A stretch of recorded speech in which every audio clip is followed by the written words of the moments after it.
Tiger साफी को पिट से आप बड़ा मजा आ रहा है, बहुत मजा आ रहा है। पिंकी पीरनी हाजिर हो। ये लीडरों वाली फूफा, वो लीडरों वाला कोई अक्कड़ तकब्बर टाइप की कोई चीज उस शख्स के अंदर अल्लाह पाक ने नहीं डाली। इसी में कहते हैं अच्छा आपको टिकट ना मिले तो फिर किसको टिकट मिलना चाहिए, फिर वो कहते हैं आपने इतने पैसे क्यों जो है लगा दिए, अगर आप प्रॉपर कैंडिडेट ही नहीं है तो वो लोग कहते हैं कि जी सर आपके साथ मिलना था, बात करनी थी, और एक एक बंदे को खुद प्लेट ऑफर करते हैं, उनको प्लेट देते हैं। मियां साहब की लोगों को ना मतलब खरीद लेती हैं, मुझे ये था। लेकिन मरियम नवाज शरीफ जाए और यूथ कन्वेंशन जलसे ना बने, ये मुमकिन नहीं है।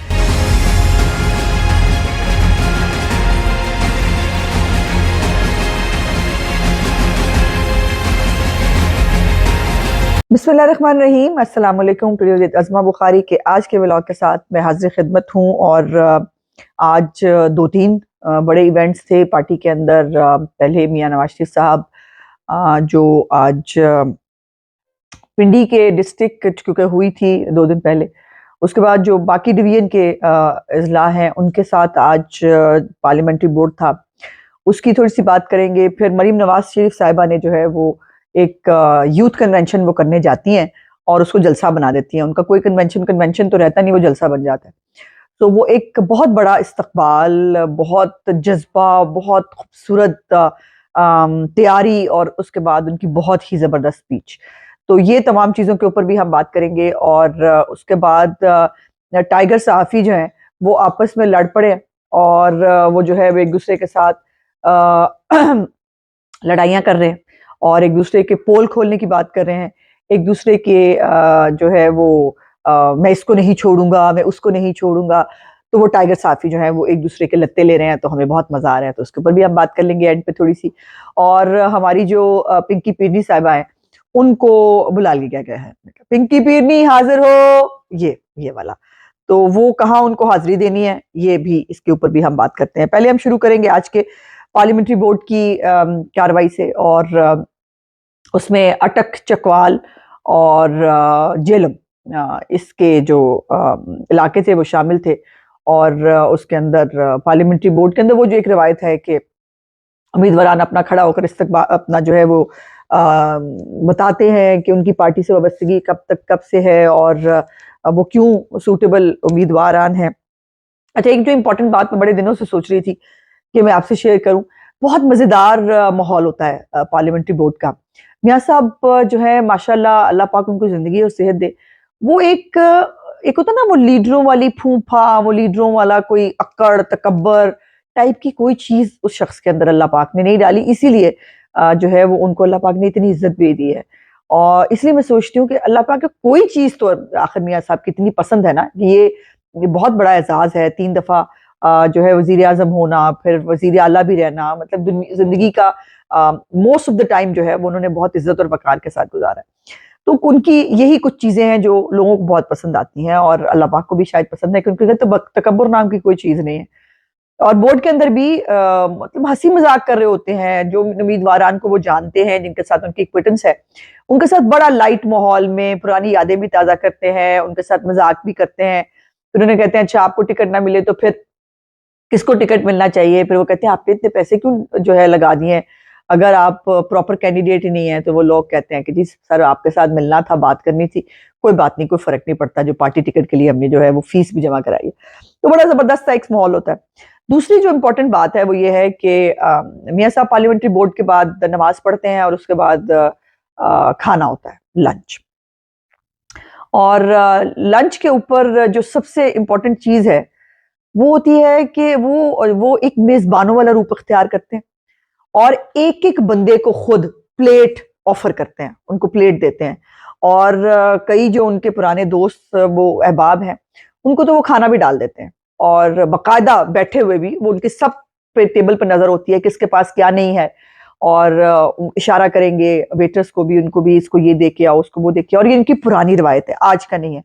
उनके घर में ये खास तौर पे जुम्मे की नमाज के बाद या अदरवाइज वैसे भी अगर आप उनके घर खाने के टाइम पे गए हैं तो मेहमानदारी खत्म है मियां साहब के ऊपर। ये चीजें जो है ये बहुत बहुत मतलब आपको ना एक कहते हैं कि अल्लाह पाक ने ये कैसा शख्स बनाया है कि जिसका जो है वो एक सादा सा, और फिर वो हंसी मजाक भी हो रहा होता है, लाइट गुफ्तगू कर रहे होते हैं अपने सब लोगों के साथ।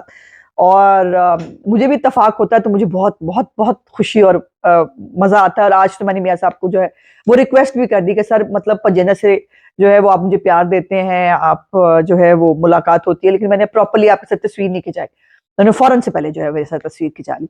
उनकी बहुत मेहरबानी है, वो बहुत प्यार करते हैं, बहुत इज्जत देते हैं। और आज उन्होंने जो है वो खिताब भी किया, और खिताब बड़ा इंपॉर्टेंट था। कल वाला खिताब भी आपको याद है कि पहले तो मीडिया को ये वक्त पड़ा हुआ था कि जी मियाँ साहब ने बयानिया चेंज कर लिया है, और अब वो जो है वो अपने साथ होने वाले जो जुल्म है या जनरल फैज हमीद है उसका नाम नहीं लेते हैं। मियाँ साहब तो आपको पता है ना, जिनको यहाँ कनपट्टी पे गोली रख के जो है वो बंदूक रख के कहा जाए कि साइन कर दो असेंबली डिसॉल्व करने के ऊपर, वो कहे ओवर माय डेड बॉडी, तो वो किसी से क्या ही डरेंगे। लेकिन ये है कि मुल्क के मफाद के लिए, मुल्क को आगे ले जाने के लिए वो किसी कंट्रोवर्सी में नहीं जाना चाहते। तो आज जो है वो उन्होंने फिर जो खिताब किया उसकी चंद चीजें मैं आपके साथ शेयर कर लेती हूँ। मियां नवाज शरीफ साहब ने कहा कि कुछ किरदारों ने भागते दौड़ते पाकिस्तान को ठप करके रख दिया, और जिन लोगों ने मुल्क को इस हाल पर पहुंचाया उनका मुहासबा होना चाहिए। हुण सारे आ जाओ जी, हाजिरी लाओ। वो जिनको बड़ी फिक्र थी ना, मियाँ साहब अपने बयानी की फिक्र गए हैं, मियाँ साहब का वो बयानिया नहीं है, अब इन्होंने जो है वो डील कर ली है, ये उनके लिए एक तमाचा है जोर से। जो उम्मीदवारों के इजलास में खिताब के दौरान उन्होंने कहा कि हम नजरों से ओझल लेकिन दिल के बहुत करीब हैं। यही बातें हैं मियाँ साहब की जो लोगों को ना मतलब खरीद लेती हैं। अपने किसी दोस्त और दोस्त साथी को नहीं भूला, हमेशा याद रखा, और आज भी दुआ है कि अल्लाह पाक इस कौम को मुश्किलात से निकाले। कभी तुसी वो जरा वाहियात सा आदमी था कार्टून, उसके मुंह से कभी इस तरह की आपने मतलब होता ना दुआ वाली बात, कोई सेंसिबल बात कभी आपने नहीं सुनी होगी, यही फर्क है। अच्छा, उसके बाद उन्होंने कहा कि कौम ने पिछले 4 साल बहुत मुश्किल दौर देखा, हालांकि मियाँ साहब ने कौम से ज्यादा मुश्किल दौर देखा, लेकिन वो अपना जिक्र जो है वो कम ही करते हैं, वो कौम की फिक्र है उन्हें। हमारे दौर में मईशत बेहतर और तरक्की अरूज पर थी, और हमारे दौर में हर लिहाज से मुआशरा आगे बढ़ रहा था, लेकिन कुछ ऐसे किरदार आए जिन्होंने पाकिस्तान को ठप के रख दिया। उन्होंने कहा कि कौम इदराक करे कि माशी नजमी जो है वो 2019 से शुरू हुई और 2022 तक मुल्क की हर चीज का भट्टा बैठ गया। 2013 से 17 के दौर में मुल्क तरक्की कर रहा था, अच्छे भले लोगों को निकाल कर मुल्क अनाड़ी के हवाले कर दिया, वही जो कार्टून में आपको कहती हूँ। 2017 में बातें शुरू हो गई थी कि अगली मुद्दत भी नून लीग जीत रही है। मुझे भी कहा गया कि कह दे लोड शेडिंग 6 महीने में खत्म कर देंगे। मैंने जवाब दिया जब 6 महीने में लोड शेडिंग खत्म नहीं हो सकती तो मैं कैसे कह सकता हूँ, ऐसी कोई बात नहीं करूंगा जिससे साख खराब हो। मैंने इलेक्शन मुहिम में कहा कि 5 साल में लोड शेडिंग खत्म करेंगे, और मैंने अपनी कौम के साथ धोखा, फ्रेब और फ्रॉड नहीं किया, और हमने वो लोड शेडिंग खत्म करके दिखाई। हमने हर दौर में अच्छे काम किए, हमें हर दफा निकाल दिया गया। पता लगना चाहिए 93, 99 में मुझे क्यों निकाला गया। कारगिल की लड़ाई नहीं होनी चाहिए थी, इसलिए निकाला गया। वक्त साबित कर रहा है कि हम सही थे और वो फैसला दुरुस्त था। मुल्क की बात आती है तो हम पीछे नहीं हटते। हमने एटमी धमाके किए और पाकिस्तान मजबूत हो गया। आज किसी की जरूरत नहीं कि वो पाकिस्तान पर चढ़ दौड़े या मैली आंख से देखे। हमने मुआशी, दिफा, खारजा फ्रंट पर कारकर्दगी दिखाई। हमारे दौर में भारत के 2 वजीर आजम मोदी और वाजपेयी पाकिस्तान आए। अब हमें अपने मामलात भारत और अफगानिस्तान के साथ ठीक करने हैं, और चीन और ईरान के साथ भी हालात को बेहतर करना है। और उन्होंने कहा कि शहबाज शरीफ साहब अगर नहीं आते तो मुल्क जो है वो डिफॉल्ट कर जाता। पहले लोड शेडिंग का मसला था, और पीटीआई की हुकूमत ने बिजली की कीमतों का मसला भी जो है वो पैदा कर दिया। आज गरीब की सारी तनख्वाह बिलों पे लग जाती है। तो ये उन्होंने कहा कि आपने पाकिस्तान का ये सलूक क्यों किया, जिन लोगों ने इस हाल पर पहुंचाया उनका मुहासबा होना चाहिए। तो ये उन सब लोगों के लिए जो है वो एक शर्म का मुकाम है जिनको लग रहा था कि मियाँ साहब जो है वो अपने बयानिए से हट गए। अब आ जाते हैं मरियम नवाज शरीफ साहिबा से। मरियम नवाज शरीफ साहिबा ने आज यूथ कन्वेंशन करना था जलालपुर जट्टा में, गुजरात का निवाही इलाका है, और वहां पर होना तो यूथ कन्वेंशन चाहिए था, लेकिन मरियम नवाज शरीफ जाए और यूथ कन्वेंशन जलसे ना बने, ये मुमकिन नहीं है। उनका बहुत खूबसूरत इस्तकबाल किया गया। जलसे से बाहर भी एक बहुत बड़ा जलसा था, और इतनी खूबसूरत तरीके से जो है वो पुल सजाया गया था, जो दरिया का पुल है वो भी, और जलसा गाह तक इतनी खूबसूरत ब्रांडिंग थी, इतनी ज्यादा फेस्टिविटी लग रही थी कि जैसे एक बहुत अच्छा फेस्टिवल फंक्शन हो रहा है। अब इसके ऊपर जो 2-3 बातें उन्होंने इंपॉर्टेंट की। उन्होंने कहा कि नवाज शरीफ के मुखालिफ कहते थे कि नवाज शरीफ की सियासत खत्म कर दी, लेकिन 21 अक्टूबर को मीनारे पाकिस्तान पर वो साजिशी भी देख रहे थे कि नवाज शरीफ कितनी शान शौकत से आए। वो जो साजिशी जो जेल में बैठ के मतलब रुल रहा है उसकी बात हो रही है, और भी बहुत सारे साजिशी इर्द गिर्द भी है वैसे दूसरी पार्टियों, वही वाले। वो जो आजकल भी बहुत बोले, आज बिलावल साहब ने भी बहुत फिर से बहुत बिलो द बेल्ट गुफ्तगू किया। मुझे हैरत होती है वैसे कि बिलावल साहब को बंदा क्या कहे। अच्छा जी, नवाज शरीफ साहब जो हैं उन्होंने पाकिस्तान की खिदमत की, मोटरवेज बनाई, बिजली के कारखाने बनाए, सीपैक लाए, पोर्ट्स बनाई, बंदरगाहें बनाई और अवाम ने अपना मुस्तकबिल मियां नवाज शरीफ साहब के साथ जोड़ दिया है। उसके बाद उन्होंने कहा कि नवाज शरीफ ने पिछले 22 साल में, ये बड़ी इंपॉर्टेंट चीज, 22 साल में 2.5 साल जेल और 11 साल जलावतनी भुगती। अदालतों के चक्कर पहले भी लगाए और आज भी लगा रहे हैं। लांडी से लेकर अटक और अटक से लेकर अडयाला और अडयाला से लेकर कोट लखपत जेल नवाज शरीफ ने भुगती है। लेकिन जब फैसला अवाम के हाथ में आता है तो मियां नवाज शरीफ साहब को वजीर आजम बना देते हैं।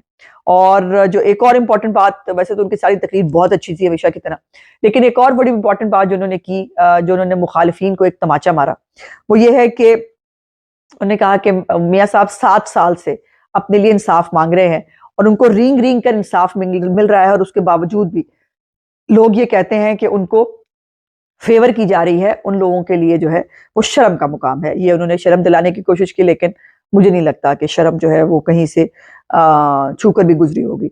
अच्छा, बात कर लेते हैं पिंकी पीरनी साहबा हाजिर हो। ठीक है जी, वो हाजिर कैसे होंगी?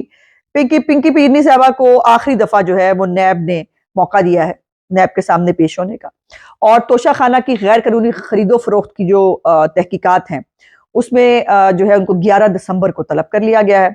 नोटिस में जो है वो 11 दिसंबर को सुबह 10 बजे पेश होने के लिए इनको कहा गया और ये फाइनल जो है वो कॉल नोटिस है उनके लिए। और नोटिस में कहा गया है कि जब वजीर आजम थे इमरान खान तो आपको गैर मुल्की मुअज्जिज़ीन से लाखों मालियत के तहाइफ मिले। इसमें 2019 में लॉकेट, कानों की बालियां और ब्रेसलेट, 2020 में एक नेकलेस, ब्रेसलेट, अंगूठी और कानों की बालियां। और ऐसे याद रखिएगा कि कुछ चांदी चूंदी दियां दूजियां सोने दियां वालियां नहीं, डायमंड्स। हमारी बुशरा बीबी साहब का एक लेवल है, डायमंड से कम नहीं, मतलब वो तोहफा लेती होती हूँ और डायमंड भी 5 कैरेट से ऊपर का होना चाहिए, नीचे का तोहफा नहीं लेती हूँ। उसके बाद 2021 में भी जो है बानी पीटीआई की अलिया ने नेकलेस, कानों की बालियां, अंगूठियां और घड़ी वसूल की। वैसे एक तरफ पता है इमरान खान क्या था, वो तो दुनिया से बिल्कुल, वो शॉपिंग पे भी नहीं जाती, वो उसको दुनियादारी का कोई शौक नहीं है, वो कुछ भी कपड़ों का जेवर का शौक नहीं है। इधर तक को बंदा पूछे कि ए फिर किथे, मतलब ये कौन से गरीब के बेटी की शादी कराई है बुशरा बीबी ने जहां पर ये हीरे के जो इतने गिफ्ट वो वसूल करती नहीं है वो उन्होंने भेजे होंगे। मतलब ये बात है। अच्छा, बैंड पे जो है वो टाइगर साफियों का पिट से आपा, बड़ा मजा आ रहा है, बहुत मजा आ रहा है। एक तो जो आदिल राजा वो भगौड़ा जो है वो पीछे पड़ गया इमरान रियाज के। इमरान रियाज भी मतलब एक तरफ वो देखे ना, वो सारे जो साफी हैं वो बड़ा जुल्म हुआ है जी, बड़ा वो बोल ही नहीं सकते, उनकी ज़हनी हालत ठीक नहीं, वो चंगे पले हट्टे कट्टे वो पॉडकास्ट कराते फिर रहे हैं और वो बाकायदा तौर पर जो है वो फिर से इन एक्शन आने के लिए तैयार है। अभी उनका पॉडकास्ट आएगा तो उसका डिसेक्शन तो करेंगे ही, लेकिन उसके खिलाफ जो है वो भगौड़े ने उसने इमरान रियाज को जो है वो काटना शुरू कर दिया। तो जब उसने उसको काटना शुरू किया तो जो वो है सदीक जान और 2-3 और इस तरह की मखलूकात जो है अल्लाह ताला ने जो पैदा रखी हुई हैं वो एक्शन में आई। उन्होंने कहा कि इमरान रियाज को क्या कहोगे, हम तुम्हें नहीं छोड़ेंगे। तो वो ओनू पै गए, ओ ओनू पै गया, ओ ओनू पै गया, तो हम तो मतलब क्या, ये तो आपको पता ना, ये है अल्लाह पाक का इंसाफ कि अब ये एक दूसरे के गंदे कपड़े जो है वो खुद बीच चौराहे जो है वो धोएंगे। और आप लोगों ने क्या करना है कि आप लोगों ने जो है वो सिर्फ तालियां बजानी है, सिर्फ आपने जो है वो सीटियां बजानी है और पॉपकॉर्न खाना है, बस इसके अलावा हमने कुछ नहीं करना। हम इनको जो है वो पिटते पटाते और एक दूसरे के बाल नोचते जो है वो हम देखेंगे और बहुत सारी सच्चाइयां इस तौर पर हमें सामने आएंगी। वो बताएगा उसने क्या किया, ये बताएंगे उसने क्या किया, और कैसे इमरान रियाज जो है वो पार्टी पे जो है वो पीटीआई को कब्जा करना चाहता था, कैसे जो है वो इमरान खान को ब्लैकमेल कर रहा था। वो बताएंगे आदिल राजा कैसे इमरान खान को जो है वो गलत रिपोर्टें देता था और उनको जो है वो जो उसको रिपोर्टें इंडिया से आती थी वो इमरान खान को देता था, इमरान खान मुल्क के अंदर फसाद डालता था। तो ये बहुत मजा आने वाला, बहुत मजा आने वाला है। सो फिंगर क्रॉस्ड, और हम ये मजा जो है वो इंशाल्लाह ताला सरेआम देखेंगे। मेरा आज का व्लॉग देखने का बहुत बहुत शुक्रिया। इंशाल्लाह अगले व्लॉग में आपसे बातचीत होगी। मेरी चैनल को लाइक, सब्सक्राइब और शेयर जरूर कर दिया कीजिए। खुदा हाफिज।